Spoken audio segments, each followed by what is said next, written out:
Ravenswood House had stood empty for 11 long years. No one in the village dared to touch its gates, let alone step inside. The windows stared out like hollow, watching eyes, waiting patiently for someone new to arrive. No one in the village of Hollow Fen went near it after dark. Even the postman took the long way round, refusing to walk past its rusted gates once the sun began to set behind the hills each evening. But Emily Carter didn't believe in curses, only cheap rent. She'd seen 100 old houses before and told herself this one was no different, no matter what the locals whispered behind closed doors. The estate agent handed her the keys with a strange hurry, his hands trembling slightly as he avoided her eyes, mumbling that the paperwork had already been signed and settled without saying a word. He wished her luck and drove off far too quickly, gravel spitting from beneath his tires. Emily watched his headlights vanish down the lane, and for a moment she almost called after him. But the sound of the engine faded before she could speak.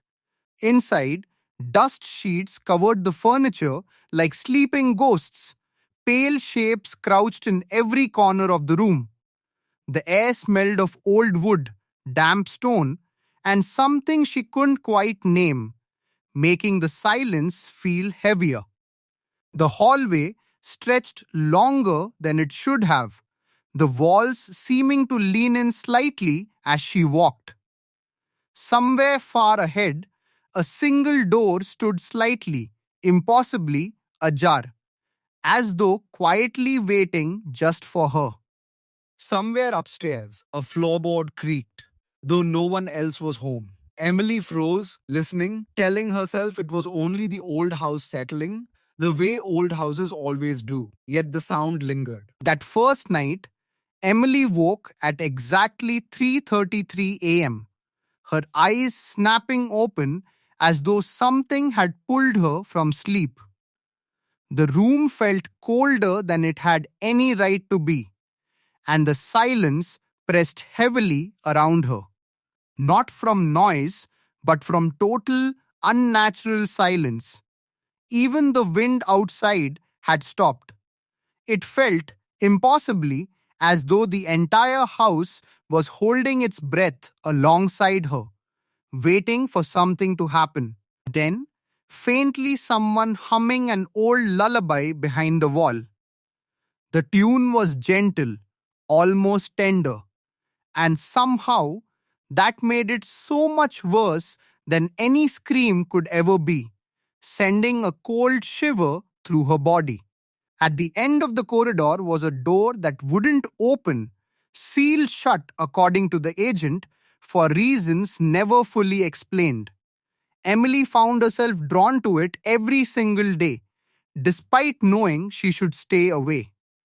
The brass handle was always strangely warm to the touch, as though someone had only just let go of it moments before. Every single time she reached out to try it, yet no one was ever there when she looked around. And Emily could hear breathing on the other side, slow and steady, as though something patient was waiting there in the dark, listening back just as closely as she was, without making a single sound of its own. In the attic, she found a photograph dated 1954, tucked inside a leather trunk beneath decades of forgotten letters, its edges soft and yellowed with age and time, as though it had been carefully hidden from everyone. She counted 4 people in the photo: a mother, a father, and 2 small children, all smiling for the camera outside the very same front door she'd walked through herself, looking happy and completely unaware of what lay ahead. But when she looked again, there were 5. A pale, thin figure stood at the very edge of the frame, half hidden, staring directly out of the photograph at her with an expression that made her blood run cold. The fifth figure stood directly behind her reflection in the mirror. Emily spun around instantly, but the attic behind her was completely, utterly empty, leaving only a chilling silence that refused to fade away. The next morning, Emily visited the village shop for supplies, grateful for the ordinary warmth of daylight and the simple sound of a bell above the door, hoping the familiar routine would calm her uneasy mind.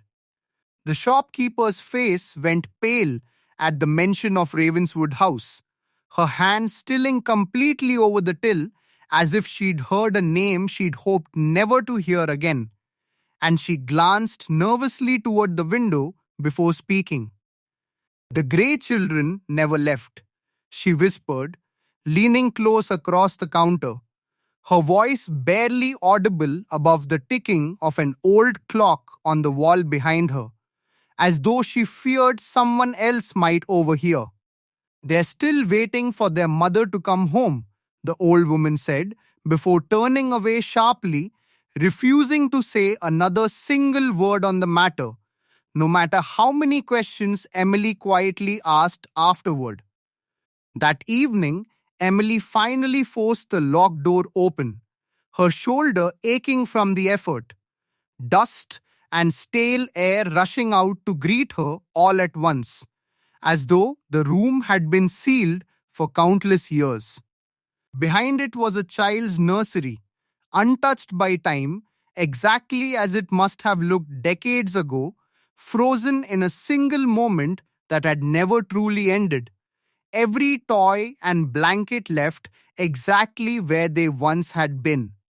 A rocking horse swayed gently on its own, its wooden joints creaking softly in a room where every single window was completely, deliberately shut, as though unseen hands had set it quietly into motion.